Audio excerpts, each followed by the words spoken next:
vous êtes directrice éditoriale pour le groupe Acticia. Donc en fait, vous êtes directrice internationale des clubs, donc tant France Loisirs, Belgique Loisirs, Québec Loisirs que France Loisirs Suisse. Présentez-nous votre maison d'édition. Bonjour Stéphanie. Alors, oui, le groupe Acticia est un grand groupe culturel qui a deux branches essentielles. Donc les clubs que vous venez de nommer, c'est évidemment le cœur de notre activité, et tout un réseau de librairies en France, en Belgique, dans tous les pays où il y a des clubs. Le club, qu'est-ce que c'est? Le club, c'est avant tout une communauté de passionnés de lecture. On fabrique pour eux des programmes les plus attractifs possibles. Les clubs sont très familiaux. En général, c'est une femme qui est l'adhérente type. On sait qu'elle a environ en moyenne 43 ans et qu'elle est mère de famille. Elle achète pour la famille, donc aussi bien pour son mari que pour les enfants. Et ça, c'est très important pour nous quand on élabore nos programmes. On tient compte de la femme qui va choisir pour chacun des membres de la famille. Donc on a toutes sortes de rubriques, évidemment on touche toute la famille. Ça va de la littérature au livre illustré en passant par la jeunesse. Pour ma part, je gère toute la partie éditoriale de la littérature, des documents, de tout ce qui est vécu et du suspense. Voilà, je pense que j'ai fait un panorama assez large de l'activité club. Donc c'est une maison d'édition essentiellement généraliste. Tout à fait. Qui s'adresse à la femme. Exactement. Voilà. Quelle est la ligne éditoriale justement de cette maison d'édition? Alors, suite à ce descriptif que je vous ai fait de l'adhérente type, on essaye toujours de tourner autour de livres ayant une héroïne voilà, comme personnage principal. On sait que c'est à travers ces héroïnes-là qu'on capte notre public. Évidemment, il faut qu'on propose quand même des titres plus masculins. On a notamment une belle gamme en documents d'histoire. Et là, on sait qu'on touche un public en général un peu plus masculin. Évidemment, on a aussi une gamme de livres pour enfants, allant de tout petits, donc des livres pour le bain, jusqu'au préado, et ensuite une gamme de petits livres crossover pour les adolescents. Dans le catalogue, vous présentez une sélection du meilleur de l'édition, c'est ce qu'on entend. Comment faites-vous cette sélection? Alors, c'est tout le cœur de notre métier. Au quotidien, on rencontre les éditeurs qui nous présentent leur programme et on essaye de présenter dans le catalogue le meilleur de ce qu'on a vu. Alors, c'est évidemment les best-sellers que tout le monde voit dans les librairies parce que ça constitue quand même le squelette d'un programme. Mais évidemment, pour moi, tout le sens de mon métier, c'est de dénicher les petites pépites, ces auteurs qui ne vendent pas forcément énormément de livres dans les librairies, mais qui ont du talent. C'est vraiment le cœur de mon métier. Donc avec mon équipe, on lit énormément tout ce qu'on nous propose, à la fois les livres déjà édités par les éditeurs, mais aussi les manuscrits qui nous arrivent par la poste d'adhérents ou d'écrivains qui nous disent voilà, j'ai écrit une belle histoire, est-ce que vous pouvez la lire, nous faire un feedback dessus, et si l'histoire nous plaît, nous emporte, il est évident qu'on va tout faire pour présenter le livre dans le catalogue du club. Vous êtes une dénicheuse de talent? J'ai cette ambition. J'ai cette ambition. On a eu quelques très très belles découvertes récemment. Il y a 2-3 mois, je peux la citer, on a eu un auteur, Katia Valère, qui nous a envoyé un manuscrit par la poste. J'ai lu avec juste une petite lettre de présentation disant voilà, j'ai écrit ce roman qui s'appelle Le Destin d'Antoinette, qui est donc dans les clubs du groupe. Et c'était une magnifique histoire avec un bel ancrage régional. On avait une héroïne à qui il arrive toutes sortes d'aventures. On était exactement dans le genre de livre que nos adhérents recherchent, apprécient. Donc on s'est lancé dans l'aventure. Elle était simplement en auto-édition. On lui a fait un contrat et on en a vendu plus de 30 000 exemplaires. Ça a été un très très beau succès. Et je peux vous dire que là, je suis en train de lire un nouveau manuscrit de ce même auteur qui est tout aussi prometteur. Donc je pense que c'est un auteur qui va devenir un auteur club et que l'on va retrouver le plus régulièrement possible dans nos catalogues. Donc vous connaissez aujourd'hui les auteurs qui feront les best-sellers de demain? Alors les connaître, c'est peut-être un bien grand mot. Je dis que je pense que je fais des paris en fait. Si un auteur nous transporte par ses histoires, par la qualité de son écriture, par une héroïne particulièrement bien décrite, à laquelle on va facilement s'identifier. Il est évident que ça suscite tout mon intérêt et que je vais tout faire pour essayer d'obtenir les droits de ce roman. Alors ce n'est pas toujours aussi facile, on travaille évidemment avec tous les éditeurs, qui eux-mêmes travaillent avec des agents et des scouts étrangers. Donc tout ça, c'est en général un travail de très longue haleine, de longues négociations. Donc c'est toujours très passionnant, on ne sait jamais trop qui va avoir le dernier auteur américain qui fait du buzz, quel éditeur va le récupérer et avec qui nous allons négocier. Donc il y a presque parfois un travail minutieux d'enquête pour retrouver des droits, donc c'est passionnant. Vous assistez aux grands-messes de l'édition, Francfort, oui, Francfort, Londres, on va une fois par an à New York pour aller un petit peu tâter la température de tout ce qui se passe, du buzz. On suit évidemment de très très près l'évolution du numérique aux États-Unis, puisqu'on sait qu'environ 5 ans plus tard, ça arrive chez nous. Oui, on est des têtes chercheuses dans cette équipe éditoriale. Vraiment, moi, ce qui me gratifie le plus, c'est quand un auteur totalement inconnu, un manuscrit arrivé par la poste ou par une petite main, va-t-on dire, arrive jusqu'à nous, on est séduit et on en fait un très beau succès. Donc certaines grandes maisons d'édition, ne lisent pas toujours les manuscrits, vous les lisez? Alors oui, on étonne énormément les auteurs quand on répond avec des réponses non pas types mais très argumentées sur le contenu. J'ai eu des auteurs très connus au club qui, au cours d'une conversation, me disent « Ah, mais donc vous n'achetez pas simplement les livres, vous les lisez ». Et oui, on lit les livres et on est des passionnés, toute mon équipe, on est une équipe d'une dizaine de personnes. On a évidemment un comité de lecture composé d'une vingtaine de personnes qui sont des gens du club, qui sont des collègues, des collègues du club, de tout niveau, de tous horizons. C'est ça qui fait aussi la richesse de ces fiches de lecture, c'est qu'ils viennent de différents profils, on va dire, de lecteurs et de lectrices. Et on a aussi, pour les avant-premières Françoisières, je pense qu'on va en parler juste après, on a aussi un petit groupe de lectrices qui lisent en différentes langues. Nous, on lit évidemment couramment l'anglais, aussi un petit peu l'espagnol, mais dès qu'on arrive au finnois ou à d'autres langues plus pointues, c'est bien plus compliqué. Et donc là, on a évidemment une équipe de lectrices spécialisées qui nous aide évidemment à décompter les premiers manuscrits, puisque dans ce cas-là, on doit préempter sur acheter un livre uniquement sur une fiche de lecture. Et là, ce sont de gros paris, à la fois financiers et éditoriaux pour nous. Et donc, vous parlez d'avant-premières. Alors, les avant-premières, c'est d'ailleurs l'un des atouts de nos clubs, c'est qu'on n'est pas seulement des vendeurs de blockbusters, on a les éditions du club. On va donc chercher, souvent outre-Atlantique ou outre-Manche, des auteurs, pas forcément donc encore très installés ici en Belgique ou en France.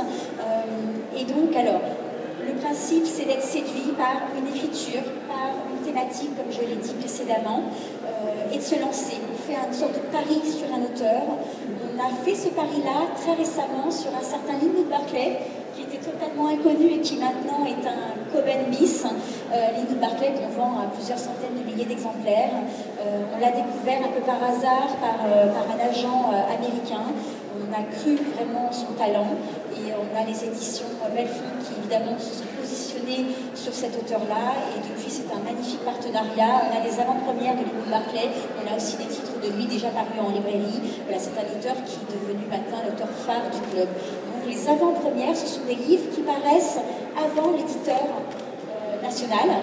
Donc il est en ce qu'on appelle exclusivité. Alors c'est très jargonesque, mais ça fait partie du métier. C'est-à-dire que le livre n'est présenté que dans le club, uniquement dans le catalogue du club, donc sur Internet, sur le site du club, dans le catalogue et dans les points de vente, évidemment. Voilà. D'accord. Et une exclusivité Alors, une exclusivité, c'est un livre qui n'a été conçu que pour nous. Et il n'existera sous aucune autre forme ailleurs. Donc ça se fait plutôt dans les livres illustrés. Pour moi, pour la partie littérature, une exclusivité se fera sur quelques mois pour les adhérents du club et en général, on revend ses droits à un éditeur qui le reprend ensuite après nous. Donc voilà. Alors, le club a fait confiance à de grands auteurs. On peut citer Françoise Bourdin, en l'occurrence. Bien sûr. C'est chez France Loisirs, Belgique Loisirs, qu'elle a été éditée pour la première fois. Et donc, évidemment, ça suscite une fidélité par rapport entre l'auteur et le club. Bien sûr, fidélité entre l'auteur et le club, fidélité entre les adhérents et le club à travers ces auteurs qu'ils attendent. Vous citiez Françoise Bourdin, qui est un auteur que nous on suit depuis maintenant 25 ou 30 ans, qui a un succès absolument phénoménal et très très régulier. Et on a régulièrement beaucoup de courriers nous demandant à quand le prochain Françoise Bourdin, quelle thématique, est-ce qu'elle va encore nous surprendre, nous étonner. Donc ça nous fait toujours énormément plaisir et Françoise on est toujours aussi fière et émue. On est dans un contact permanent avec elle, on la voit très souvent, c'est quelqu'un d'absolument chaleureux, de très très... elle partage énormément sa passion pour l'écriture. Voilà, donc c'est toujours des rendez-vous très importants pour le club, de retrouver ces auteurs comme Marie-Valette Dupuis, de Françoise Bourdin dont on parlait, Arlan Common qui est évidemment notre auteur star, on a aussi Jean-Christophe Granger. Ce sont des auteurs très club qui ont été lancés essentiellement par le club à leur tout début, on l'a bien souvent oublié, effectivement. Mais oui, c'est bien souvent le club qui les a découverts et ils sont restés très très fidèles. Guillaume Musso, on a lancé avant tout le monde, bien avant. Et son frère également. Et son frère également, Valentin, l'année dernière, avec lequel on a fait un très très bon succès, Les Sombres Froides.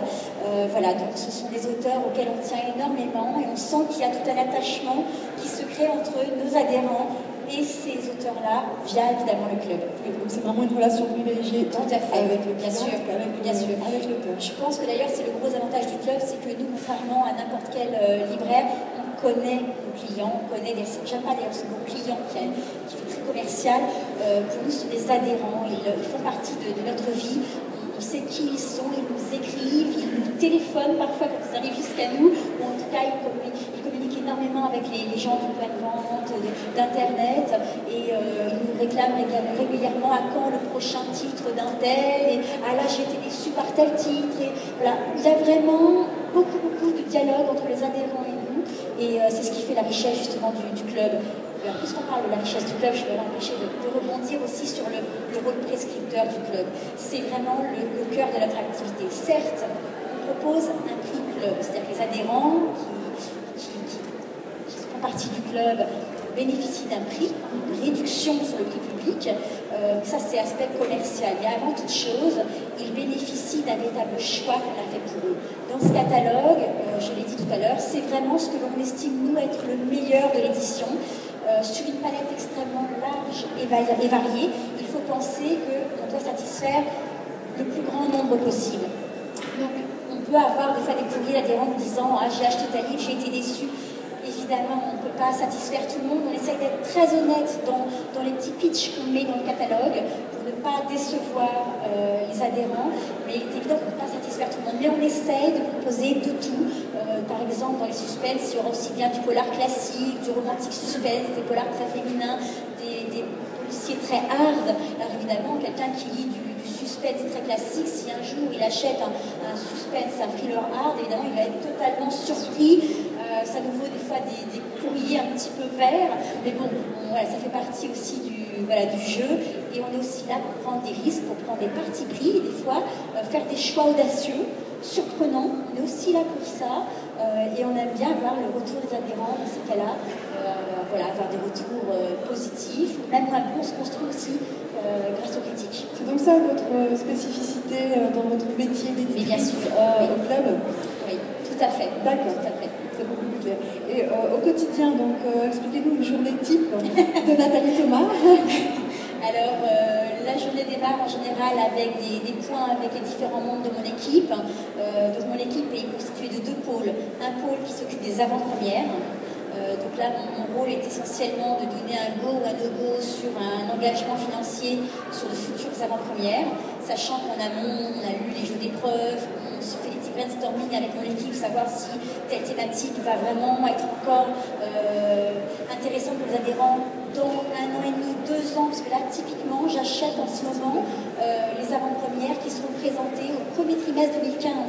Ah oui, d'accord. Donc c'est très compliqué, finalement, d'être très en amont sur les modes, entre guillemets. Alors évidemment, nos têtes chercheuses aux États-Unis, en Angleterre, nous informent un petit peu des courants, mais c'est quand même des paris que l'on fait à long terme.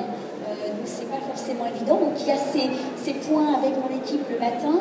Ensuite, j'ai évidemment beaucoup de réunions, c'est tout le cœur de ma journée.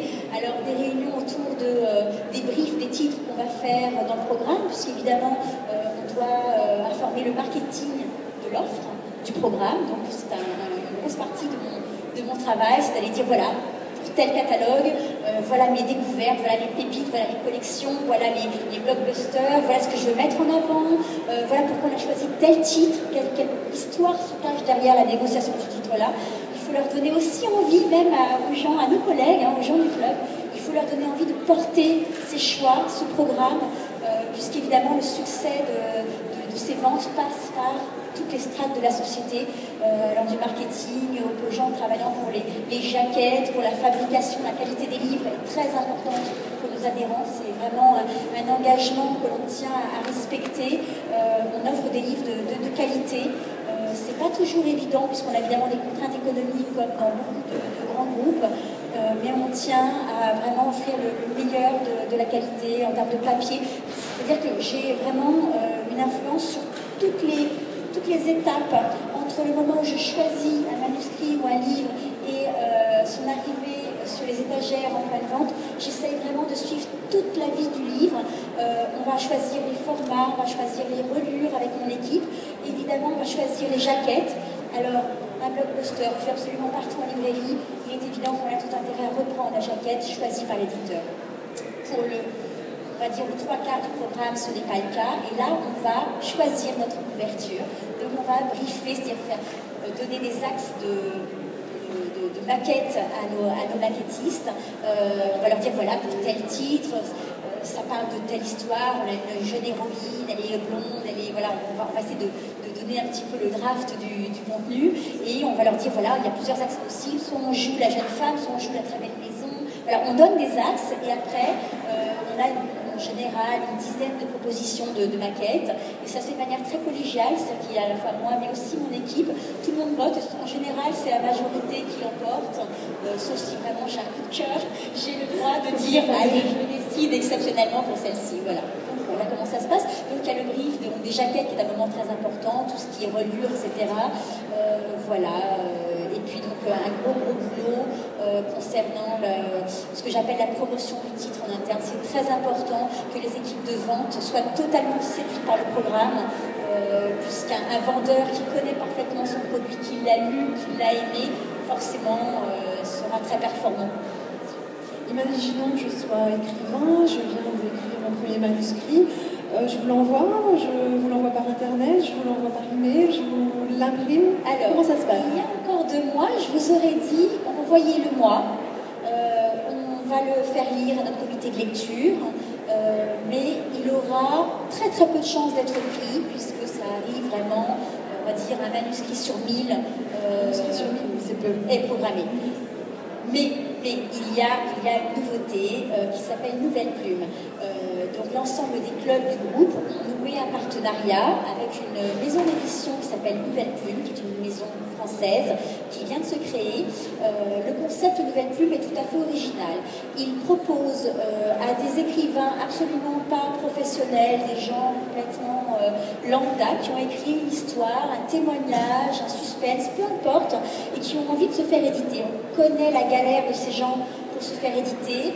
On connaît souvent les problèmes de l'auto-édition, où en général on fait payer une certaine somme pour finalement avoir un livre au fond d'un...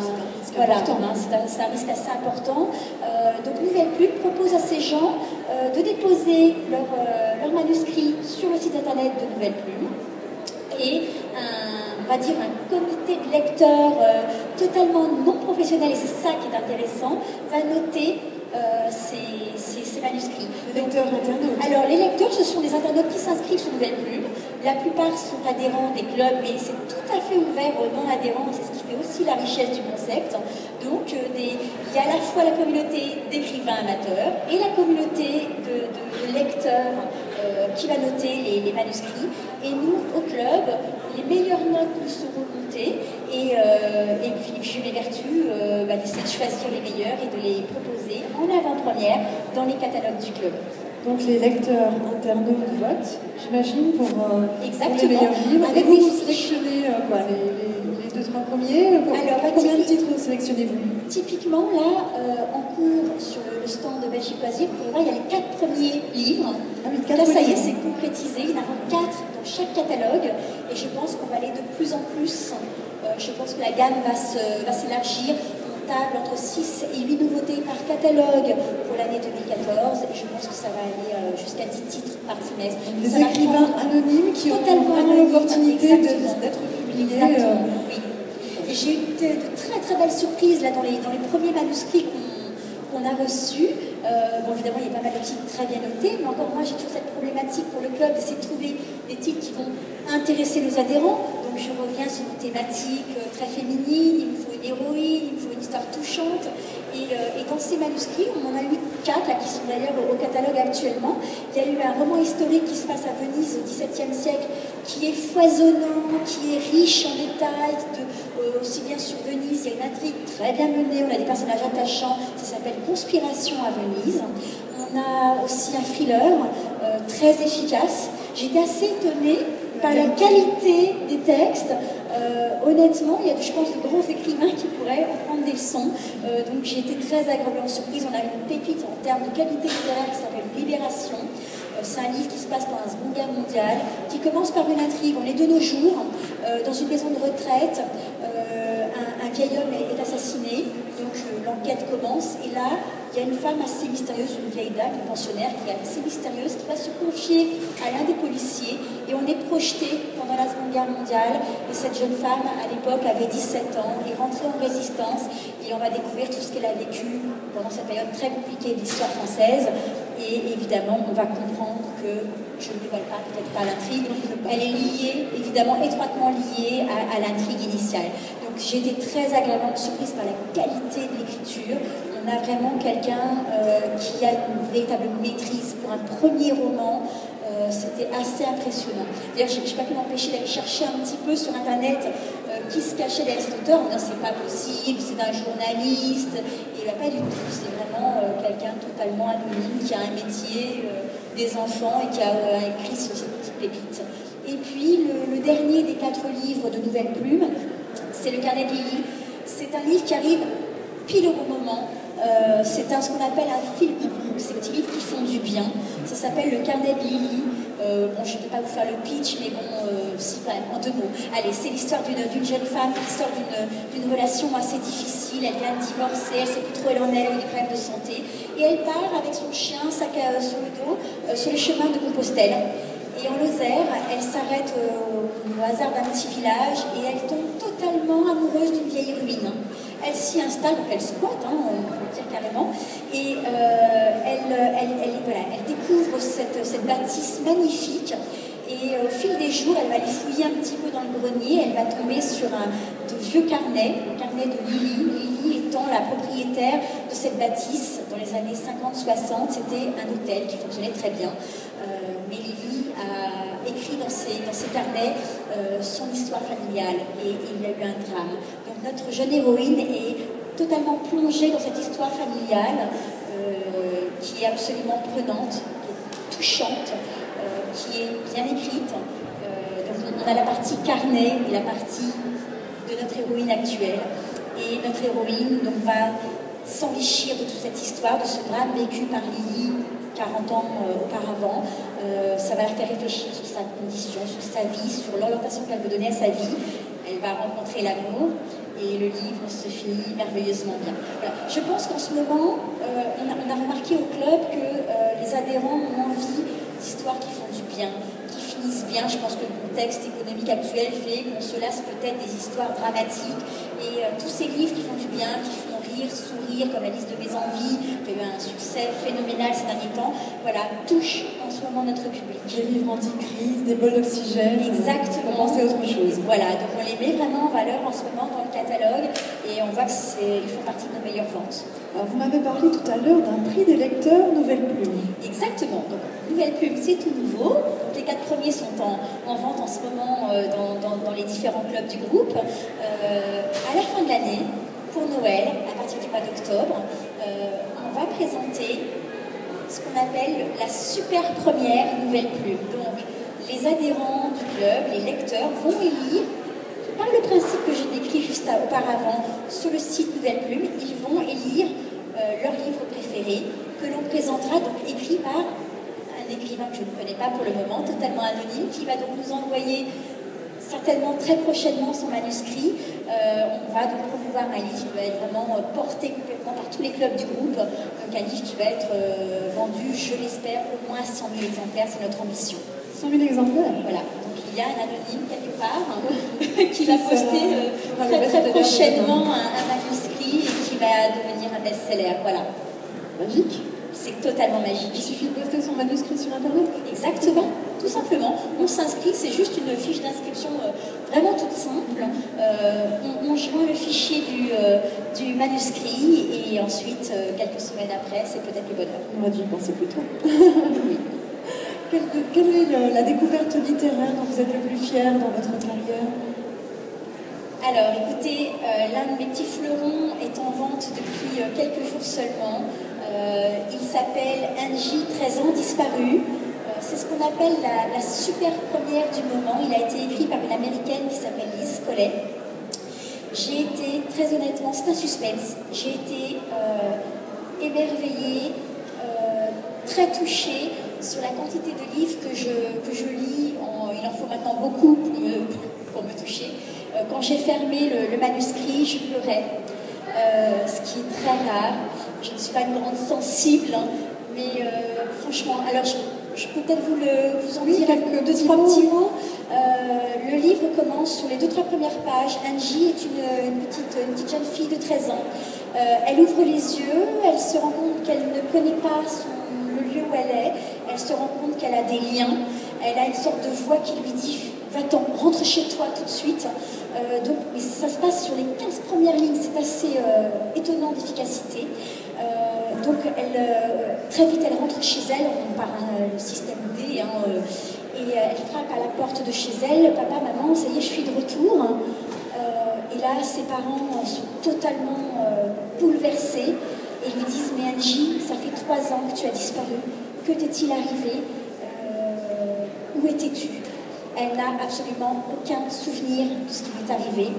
Et pendant tout le livre, on va découvrir évidemment ce doute qu'elle a été enlevée par un pervers. Il n'y a aucune scène qui décrit ce qui s'est passé. Tout est suggéré parce qu'Angie, finalement, reprend sa vie. Dans sa tête, elle a 13 ans, alors que dans son corps, elle en a 16. Elle retrouve ses anciens petits camarades au lycée, ses professeurs. Elle ne comprend pas trop ce qui lui arrive. Elle se trouve différente parce qu'elle a des réactions qui ne correspondent pas à sa personnalité. Et on va elle va se faire suivre évidemment par une psychologue qui va tout de suite comprendre qu'elle a développé le syndrome de la personnalité multiple. Donc pour survivre à l'indicible, Angie finalement a dû développer différentes personnalités qui lui ont permis finalement tous les soirs de tenir la maison où elle était. En fait, elle a été enfermée dans une sorte de cabane au fond des bois. Son ravisseur partait tous les matins travailler et revenait le soir, attendait d'elle, donc elle était évidemment enchaînée dans la pièce principale. Il attendait d'elle qu'elle ait préparé un repas, que la maison, la cabane, la masure soit tenue proprement. Évidemment, il attendait d'elle qu'elle soit aussi une maîtresse la nuit. Donc pour survivre à tout ça, elle a développé différents haltères qui lui ont permis finalement de lutter face à tout ça. Donc voilà, on suit Angie phase après phase, finalement, à travers toutes ces étapes qu'elle affronte dans son quotidien de nos jours. On est aussi très très ému par la réaction de ses parents. Donc sa maman, évidemment, la surprotège, retrouve sa fille. Donc évidemment, pour cette mère, c'est un moment exceptionnel, mais pour le père a forcément toujours en tête ce que sa fille a subi pendant ces 3 ans. Et ce père a beaucoup de mal quelque part à accueillir à nouveau sa fille. Il y a une sorte de distance entre lui et elle. Rien ne sera plus jamais comme avant entre lui et sa fille. C'est très douloureux et c'est très touchant à la lecture. Angie donc va reprendre tout doucement les rênes de sa vie. Elle va faire du babysitting comme beaucoup d'adolescentes. Elle se sent un jour totalement inexorablement attirée par un petit garçon qu'elle garde, qui est le fils de voisins très proches de chez ses parents. Il y a quelque chose d'anormal, elle en parle à sa psychologue.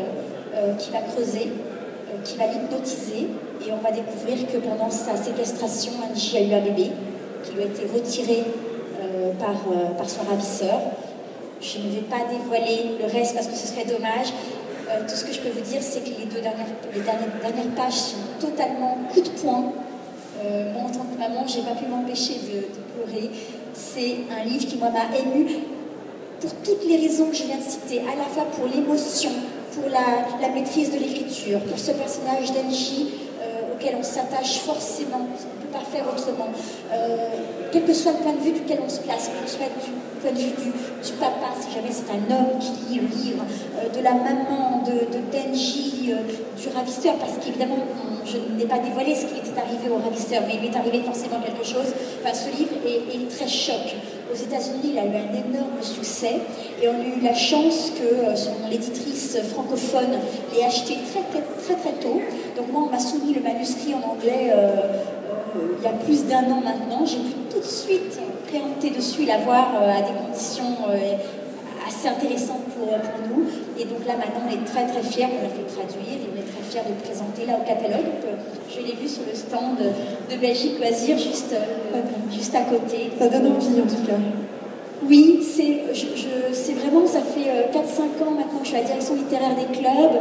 C'est vraiment un des livres qui m'a le plus émue, vraiment au plus profond de moi-même. Peut-être parce que je suis maman, mais en plus par toute cette maîtrise. Moi qui suis vraiment amatrice de suspense. On a à la fois un suspense, mais jamais gore, puisque aucune scène n'est décrite. Il fait vraiment fonctionner l'imaginaire et l'imagination à merveille. C'est là toute la force du roman. Comment devient-on directrice éditoriale? Alors, quel est votre cursus? Mon cursus, j'étais thésarde à la Sorbonne, à Paris. Je faisais une thèse de littérature classique et très honnêtement, je m'y ennuyais royalement. Je voulais faire de la recherche, mais enseigner chaque année les mêmes unités de valeur en latin, en grec, en ancien français, c'était quand même pas terrible. Pour arrondir un peu mes fins de mois, j'étais vendeuse dans une boutique France Loisirs. Et là, j'ai été absolument passionnée par le dynamisme du club, parce qu'on avait absolument toutes sortes de livres. J'ai découvert des romans d'amour, des suspens, c'était très loin de mon univers universitaire. Et je me suis vraiment passionnée dans le conseil aux adhérents qui venaient dans la boutique. Là où j'étais très heureuse, c'est quand je voyais quelqu'un qui arrivait un petit peu dubitatif. Je dois acheter mon livre du trimestre, mais je ne sais pas quoi choisir. J'essayais en 2-3 questions de cerner un petit peu la personne que j'avais en face de moi. Et quand elle repartait avec une pile de livres, j'étais vraiment très fière de moi. Et là où c'était quand même l'apothéose, c'est quand elle revenait le trimestre suivant et qu'elle disait « Non, attendez, je cherche la petite jeune fille parce que l'autre fois, elle m'a tellement bien conseillé. J'ai tellement été passionnée par les livres qu'elle m'a conseillé que je voudrais à nouveau avoir affaire à elle. » Et voilà, quand on a vécu ça, c'est très enrichissant pour l'après. Alors l'après, ça a été quoi? Ça a été le siège du club qui m'a contactée en me disant bah, mon profil apparemment les intéressait. Ce qui m'a honnêtement très surprise puisque mon profil très littéraire et très pointu ne collait pas à ce que je pouvais imaginer pour un club de livres. Et en fait, ils ont été intéressés par ma curiosité littéraire, intellectuelle, ce côté très tête chercheuse et découvreuse de talent que je pense que j'ai de toute façon en moi depuis très longtemps. Voilà, a fait que je suis rentrée donc à l'éditorial du club. J'ai d'abord commencé par négocier les titres choisis par une directrice littéraire et donc je les négocié auprès des éditeurs. Donc là, le côté chiffré, parce que j'ai un bac scientifique, donc je maîtrise aussi les chiffres. Et évidemment, ça n'a pas suffi de négocier. J'ai eu envie de donner un petit peu mon avis sur le choix des livres. J'ai eu la chance d'avoir une directrice littéraire qui a été très ouverte et qui très vite m'a permis de participer au choix du programme. Elle m'a testé par une sorte de bizutage, c'est-à-dire j'ai eu le droit de choisir les titres de la rubrique du terroir. Et en fait, contre toute attente, je me suis passionnée pour cette rubrique. J'ai fait beaucoup de découvertes d'auteurs. Je me suis vraiment... C'est une rubrique qui fait souvent sourire. D'ailleurs, je vous ai vu sourire là, il y a un instant. Et en fait, ce sont des livres qui gagnent vraiment à être connus parce qu'il y a certes tout l'apport de la connaissance d'une région, de coutumes, mais ce sont souvent des livres qui débordent d'humanité. Il y a souvent des personnages très proches de nous. des hommes, des femmes avec des métiers qu'on découvre, que l'on redécouvre, et qui sont très souvent portés par des intrigues finement menées. Donc cette directrice littéraire qui pensait me faire un petit pied de nez a été assez surprise finalement par ma curiosité et ma passion pour le roman du terroir. Ensuite j'ai trouvé qu'au club il n'y avait pas grand chose sur les documents d'histoire, et là je me rapprochais un peu plus de ma formation, et donc j'ai développé durant les 5 dernières années énormément la rubrique documents d'histoire, donc avec de belles biographies, des thématiques un petit peu plus audacieuses, un peu moins connues, sur des moments assez méconnus des différentes guerres mondiales, parce qu'on avait toutes sortes d'ouvrages sur la Première Guerre mondiale, la Seconde Guerre mondiale, mais des fois les dénichés, des témoignages avec des axes beaucoup plus intimistes. C'était quand même plus un challenge, et cette rubrique fonctionne maintenant très très bien dans les différents clubs, donc je suis bien fière. Et puis évidemment j'ai une passion pour les suspens, j'aime me faire peur. La littérature contemporaine aussi est très valorisante quand on arrive à trouver un auteur méconnu qui fonctionne très bien au club. Moi, ma grande découverte, ça a été Marie-Banaëlle Dupuy, qui n'est pas du tout connue dans les librairies par le grand public, et qui au club vend des dizaines de milliers d'exemplaires. C'est quelqu'un d'une générosité absolue, à la fois dans la vie et dans ses livres aussi. Elle nous livre des héroïnes extrêmement riches par les sentiments qu'elle dégage. Ce sont souvent des héroïnes excessives qui vont au maximum de leur capacité. Là, ce sont des infirmières, ce sont toujours des femmes en général qui ont des métiers très rudes, des femmes qui se sont imposées dans des milieux d'hommes. Enfin, voilà, Marie-Banaëlle Dupuy nous imagine toutes sortes d'aventures qui peuvent se passer au Québec avec la série d'Hermine. Ça peut se passer aussi en Anjou, c'est sa région où elle habite, et elle nous présente souvent des séries qui se passent dans cette région-là. Voilà, donc un auteur comme Marie-Banaëlle Dupuy, on nous réclame chaque trimestre quand il n'y a pas de nouveauté. On a des dizaines de courriers qui nous disent quand le prochain Marie-Banaëlle Dupuy. Et là je me dis on a réussi, on a vraiment réussi. Visiblement vous êtes passionnée. Totalement. Vous lisez toute la journée, je suis sûre. Alors non, pas toute la journée. Alors c'est souvent ce qu'on me demande, est-ce qu'on lit au travail? Non, hélas, je dirais. Non, mes journées sont faites de réunions, de construction de programmes. Je lis une fois que les enfants sont couchés, voilà, le soir, la nuit, dans le train, le matin pour me rendre au travail le plus possible. Voilà, donc je suis on peut vous passionnée. faire confiance sur les prochains choix de lecture. Quels sont vos livres cultes, justement? Alors, les livres cultes, j'ai un livre qui m'a énormément marqué. Au tout début, d'ailleurs, quand je suis rentrée chez François Zir comme vendeuse, c'était une des toutes premières super premières, c'était Feu de glace, d'un couple d'auteurs, Nicky French, couple d'auteurs britanniques, livre coup de poing, suspense, très efficace par le côté psychologique poussé à l'extrême. C'est ça qui me plaît. J'aime pas le suspense thriller sanguinolent où on a de faire face à toutes sortes de cauchemars et de tortures. C'est pas mon truc. J'aime quand tout est suggéré. Et là, Nicky French, on a encore, chaque année, on a la chance d'avoir une nouveauté de ce couple d'auteurs. Ils me surprennent toujours par la finesse de l'analyse psychologique de leur personnage. Ces intrigues qui sont fuselées au cordeau, c'est toujours très très efficace. Donc voilà, il y a Feu de glace, il y a Les rivières pourpres de Jean-Christophe Granger, qui est un de mes grands classiques, que je compte d'ailleurs programmer très prochainement. Vous le retrouvez dans la petite collection Molécules, la petite collection de poche du club qui vient d'être lancée il y a quelques mois seulement. Donc on aura Jean-Christophe Granger. En littérature, il y a évidemment La route de Cormac McCarthy, qui pour moi est un véritable... c'est un classique du genre maintenant. Et j'ai un auteur britannique aussi qui me plaît énormément, c'est Ian Pierce. Je ne sais pas s'il est très connu du grand public, mais il a écrit un livre il y a une quinzaine d'années qui s'appelle Le Cercle de la Croix, qui est excellent. C'est une sorte de... Je ne vais pas vous faire le pitch non plus, mais en tout cas c'est un livre très érudit qui se passe à l'université d'Oxford. On est à la recherche d'un manuscrit perdu. C'est de l'aventure, mais avec un ancrage très fort sur le plan historique, puisque Ian Pierce est un grand historien britannique. Voilà, pour moi, c'est du petit lait, c'est du velours, c'est parfait, c'est excellent. Qu'est-ce que vous appréciez particulièrement dans votre métier qui vous rend justement si passionné?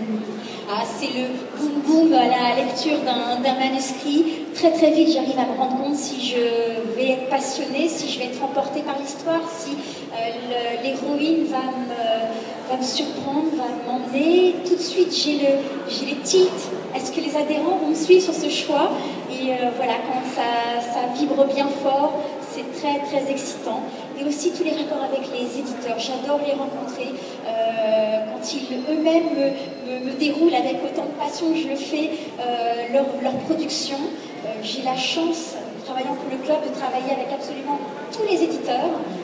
Et ça, c'est d'une richesse incroyable. On a donc des éditeurs qui font des parutions très niches, donc, des titres assez pointus. On a des éditeurs évidemment généralistes. Donc on a la chance de fréquenter tous ces gens-là. Et là, c'est très très excitant, valorisant. Est-ce que vous êtes déjà une lectrice du livre numérique? Je vais être très honnête avec vous. Le livre numérique, oui, on le sélectionne notamment pour Nouvelle Plume, puisque la gamme Nouvelle Plume existe aussi en numérique avec des titres qui ne paraissent qu'en e-book. Très personnellement, je suis une accro du livre papier. Ah oui. J'ai besoin de sentir le papier, de toucher les pages, de les tourner. Pour mon métier, bien évidemment, je suis équipée en tablette, en iPad, mais très honnêtement, ça m'aide d'avoir, que ce soit un manuscrit papier ou un livre déjà tout fabriqué, de savoir où j'en suis aussi dans mon intrigue. Si dès le début, je suis prise dans une histoire, ça m'aide. Sur un livre numérique, je ne sais jamais où j'en suis. C'est quelque chose qui me perturbe beaucoup. Ne pas savoir où j'en suis dans le livre, dans le déroulé du livre. C'est un petit peu... Excusez-moi.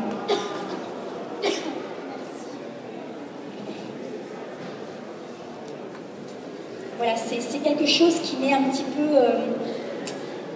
je dirais presque indifférent. Par contre, c'est très important pour les clubs de présenter des livres numériques. Il faut vraiment que les adhérents aient le choix. C'est important que ce soit un choix de confort, le côté pratique. C'est vrai que quand on part en vacances et qu'on doit partir avec une valise pleine de livres.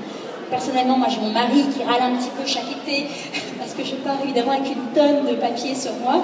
Il est évident dans ces cas-là, avoir une tablette, c'est vraiment, vraiment très pratique. Après, je pense qu'il y a aussi les amoureux comme moi du livre et je pense qu'il faut aussi que le livre papier perdure, bien évidemment. Quelles sont vos perspectives, les perspectives de votre maison d'édition? Alors, ça va être de réussir le virage. On est à un tournant là. Les clubs existent depuis une quarantaine d'années. Dans les années 80-90, le club était vraiment un acteur incontournable dans la vie de l'édition, dans la vie du livre. On représentait un énorme pourcentage des ventes de chacun des livres. Ce n'est plus le cas. Maintenant, c'est vrai que c'est compliqué pour un adhérent de se dire il y a cette notion d'obligation d'achat qui est compliquée, que l'on comprend, qui n'est pas forcément facile à gérer. Les prix ont augmenté, on est conscient, c'est pas toujours évident. Alors, pour nous, c'est de réussir ce virage, c'est de dire aux adhérents, vous faites partie d'un club, on est là pour choisir des livres qui vont vous plaire, que vous allez découvrir, que vous allez aimer. On est prescripteur. On a essayé de traduire dans notre catalogue qui a complètement changé depuis 6 mois environ. Tous les livres qu'on a découverts, qui sont ce qu'on estime être des pépites, sont très valorisés par des aplats. On explique que ce sont des coups de cœur de l'équipe éditoriale. Et tout cela, je peux vous dire, est totalement véritable. Ce n'est pas du tout du marketing, ce n'est pas du commerce. On est vraiment... Moi, je tiens à ce que à chaque fois qu'il y a une flèche coup de cœur, ce soit vraiment le coup de cœur, soit le mien, soit celui de l'un des membres de mon équipe. Donc c'est important. On a évidemment ces avant-premières qui sont très très importantes et stratégiques pour le club. C'est là qui est le cœur de notre métier. On est des découvreurs de talents et c'est à travers les avant-premières, que ce soit les avant-premières comme nos Harlan Coben, qui évidemment sont très importantes, puisque c'est un cadeau qu'on offre quand même à l'adhérent de pouvoir lire le dernier Coben avant tout le monde, mais c'est aussi ces découvertes à travers les jeunes auteurs comme Nouvelle Plume, pouvoir dire on les a découverts, on leur a donné une chance, les livres se vendent, ont un certain succès, et si on réussit cette transformation, ce sera vraiment une belle chose. On va peut-être conclure avec les livres de demain. Vous parliez tout à l'heure du fait que vous travaillez déjà sur les prochaines sorties de 2015, on va peut-être rester sur l'année ou sur 2014, quelles seront les grosses actualités? Alors, il y a 2 livres qui me viennent immédiatement en tête. C'est difficile pour moi de choisir parce que ce sont un peu tous les bébés, mais bon, c'est pas grave. À l'été, dès le mois de mai, les adhérents vont découvrir un livre qui s'appelle La bonne étoile d'Elsie, de Sarah McCoy. C'est un livre extrêmement touchant qui se passe pendant la Seconde Guerre mondiale. Elsie est une petite jeune fille qui a 17 ans, qui est fille de boulanger en Allemagne. C'est ça qui est intéressant, c'est que là on voit l'histoire du côté allemand, donc une famille allemande, absolument pas pro-régime, une famille, j'allais dire comme tant d'autres, c'est-à-dire qui s'est laissée porter par l'histoire avec confiance. La fille aînée était en Lebensborn. Les Lebensborn, c'était ces sortes de maternité pour la création de la race aryenne, et c'était une fierté pour les parents d'Elsie d'avoir la fille aînée dans un Lebensborn. Et Elsie est en permanence en contact avec sa sœur par des lettres, et on se rend compte à travers les lettres de sa sœur que la sœur aînée n'est pas si heureuse qu'elle devrait l'être.